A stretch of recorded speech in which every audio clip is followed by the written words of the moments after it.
dear students, your first chapter the fundamental unit of life will continued। पिछले class में हमने पढ़ा था इंडोप्लाज्मिक रेटिकुलम के बारे में। What is endoplasmic reticulum, type of endoplasmic reticulum and function of endoplasmic reticulum. Structure कल के क्लास में मैंने नहीं बनाया था, तो आज मैंने बनाया है स्ट्रक्चर ऑफ इंडोप्लाज्मिक रेटिकुलम।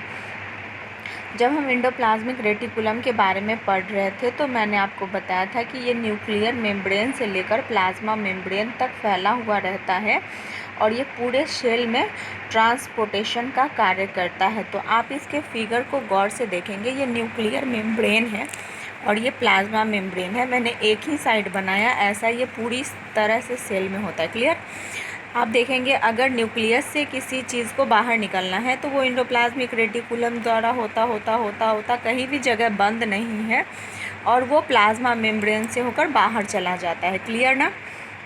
या फिर प्लाज्मा मेम्ब्रेन से किसी चीज़ को अंदर आना है तो ट्रांसपोर्टेशन किसके द्वारा होगा? इंडोप्लाज्मिक रेटिकुलम के द्वारा, और वो सब्सटेंस आसानी से किसी भी सेलुलर ऑर्गेनेल्स तक, जिस सेलुलर ऑर्गेनेल्स को ज़रूरत है किसी सब्सटेंस की, वो इंडोप्लाज्मिक रेटिकुलम द्वारा उपलब्ध करा दिया जाता है। क्लियर? ये था इंडोप्लाज्मिक रेटिकुलम। और आज के क्लास में हम नए सेलुलर ऑर्गेनेल्स गोल्जी एपरेटस या गोल्जी बॉडी के बारे में पढ़ेंगे। गोल्जी बॉडी को सबसे पहले कैमिलो गोल्जी नामक वैज्ञानिक ने खोजा था, इसीलिए उन्हीं के नाम के आधार पर इसका नाम गोल्जी एपरेटस या गोल्जी बॉडी रख दिया गया। ठीक है, मैंने यहाँ लिखा है Golgi apparatus is known as excretory organ of cell. It means Golgi body क्या करता है? एक्सक्रिएटरी ऑर्गेन है किसका? सेल का। इट मीन्स सेल में जो अवशिष्ट पदार्थ होंगे, जो अनवांटेड सब्सटेंस होंगे, उसको स्टोर करता है गोल्जी बॉडी और सेल से बाहर निकालता है। ये इसका मेन काम होता है। ये थैली जैसी संरचना में भी होता है, गोल गोल, और पाइप जैसी संरचना में भी होता है, जो हम इसके स्ट्रक्चर में देखेंगे। तो आप समझ गए कि गोल्जी बॉडी या Golgi apparatus is known as excretory organ of cell. Clear ना? इसमें भी जैसे इंडोप्लाज्मिक रेटिकुलम में मैंने लिखा था कि it is only found in eukaryotes and except prokaryotes and mammalian RBC. उसी तरह गोल्जी एपरेटस भी है, it is found in all eukaryotes. ये सभी यूकैरियोट्स सेल में पाया जाता है एक्सेप्ट मैमेलियन आरबीसी, और मैमेलियन आरबीसी में ये नहीं पाया जाता है। क्लियर ना?